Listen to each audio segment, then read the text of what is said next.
So with M3GAN 2.0 getting horrible reviews when compared to the first one, I thought I'd show you guys something that's even worse. So some of you guys might remember those videos where I talked about the production company called The Asylum. And what this company does is that they will see a popular movie and, like Weird Al Yankovic, try and make it their own while still making it obvious to show you what they were copying. Basically, all these movies fit into the "mom said we have this at home" category. Oh, what's that? You want to watch Ghost Rider? Sorry, all I got is Headless Horseman, which doesn't make any fucking sense because he's on a bike. Oh, well, that's fine. Do you have Transformers? No, sorry, I got Transmorphers.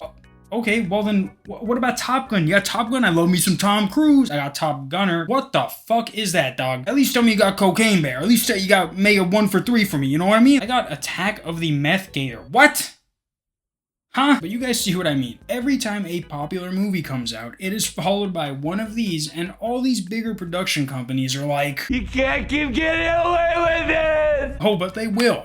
And they have. So like I said, M3GAN 2.0 was nothing short of dirty brown water trash. And I'm gonna be honest, usually I don't agree with movie reviews in general. Everyone likes different things, but I couldn't even finish M3GAN 2.0 after realizing what the plot was. They literally turned M3GAN back on to have her go and try and kill another robot who's exactly like her, just way more evil. Every villain is liable to make this sequel better, but they did not. Like, the fact that this was even greenlit makes me wonder how many original movies could have been made had ones like these not been greenlit by people who obviously have no knowledge of what the general public likes. M3GAN 2.0 was about as wanted as another 9/11, but after seeing that this movie could spawn its own sequel and its own spin-off movie that's coming out later, the people over at the Asylum are like, what if, and bear with me boss, but what if we take the M3GAN movie and we name it Morgan? Meanwhile, his boss is dead and two other employees are propping him up like a Weekend at Bernie's thing. Like, yeah, he said don't bother him with all this bullshit. But you guys thought we had it bad with just this being out there in the world. But now, just imagine this being made with a fraction of the budget and none of the memorable actors. So if there's one thing this movie does horribly, it's explain how anything happens. Like, this movie opens up with this girl hiding in some closet holding a doll, and you're like, that's the Morgan the Killer doll if I've ever seen one. Come to find out, she's actually hiding from her abusive dad, and after he rips the stuffing out of this supposed robotic doll, his daughter stabs him with scissors, killing him. And I rewatched this to make sure that I wasn't mistaking her for being real when she's the actual doll, but no, they just added this to start out the movie in the hopes that people will be like, no, you see, that's why Morgan is the way she is. And you're like, you got that from that? But the way this doll gets introduced to the main characters is even more ridiculous. So this girl who kills her dad in the beginning grows up to be this outcast who has no friends until she meets this girl. Did not pay attention long enough for me to care about anyone's names, so I'm just gonna make them up myself. This is Jill. And this girl, who I will refer to as this girl from now on, befriends Jill and is like, hey, can I come over later? I know we just met, but I would like to come over and get to know you a little better. And Jill's like, yeah, sure, why not? We're both girls. That sounds like a girl-tastic time. Fast forward to later, and this girl arrives at Jill's house with this giant box, and she's like, oh, I thought we were gonna be here alone. And Jill's like, don't worry, those are just the homies. And this girl's like, yeah, no thanks, but here, take this inconspicuous black box and do not question what's inside. And Jill's like, why, certainly. What I got there?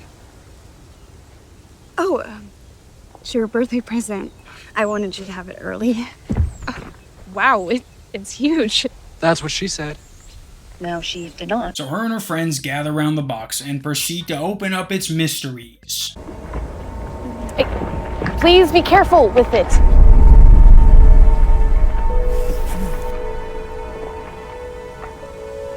Oh my god. So yeah, if you can look confused but also like you're trying to take a shit, that would be perfect. Awesome, you're doing it. Now make fun of your grandma. Ew. It's like one of those grandma dolls my Nana Florence used to collect. Cut! That's a wrap. Get this to post-production ASAP. Later that night, this girl comes back to Jill's, only this time instead of a gift, she brings questions. Could you love me?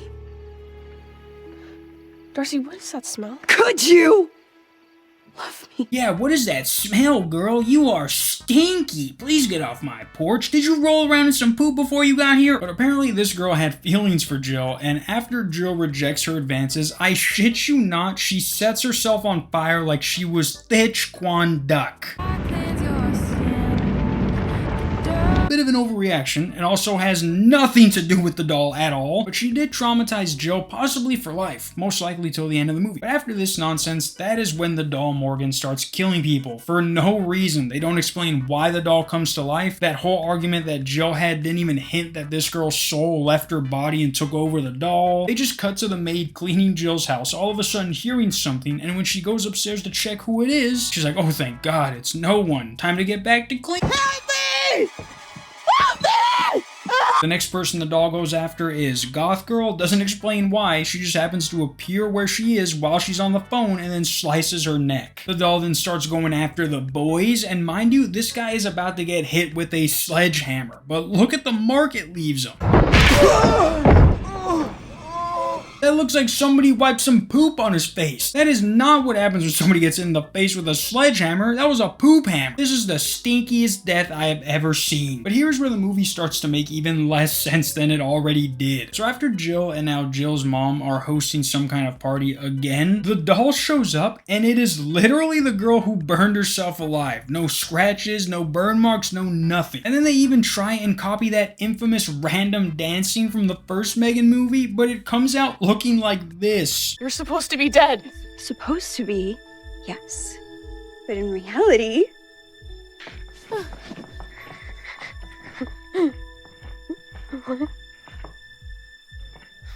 Oh yeah, that's the same exact reaction I had when I saw this. Eventually, Jill ends up killing this girl with 2 bullets to the chest. Honestly though, with all their movies that are like this, meaning ones that are just copies of popular movies, you can tell they are starting to get lazy. And I don't understand how they're making any money off these, seeing as that they never get released in theater and I never have to pay to watch any of them. I did look it up and it says that you can watch this on Amazon for $1.99, but I doubt enough people are buying this for them to be able to keep doing this for over 20 years. And even then, maybe I'm wrong and there are just enough people who are buying this for them to be able to keep doing this for over 20 years. It does say they have their own Jurassic Park rebirth called Jurassic Reborn, but that is for another video. That is never going to happen. Also, if you guys think I'm over exaggerating about what this company does, just look up list of the Asylum films on Google and their Wikipedia page will show you all these movies that they're copying. And their originals aren't any better. Like this year they made one called Black Panthers of World War II, which you might think would be some Wakanda versus the Nazis type movie. But no, it's a literal historic film about the true story of the 761st Tank Battalion. You can't make this and then right after drop 5 movies that are absolute butt cheeks. Like not even that though, they're like, we have to use Black Panthers versus World War II. Do you know how many people that's going to confuse? And one guy's like, how about we name it Come Out Fighting? Like on their logo, you know, on their shield. And then the whole room starts chanting, Black Panthers!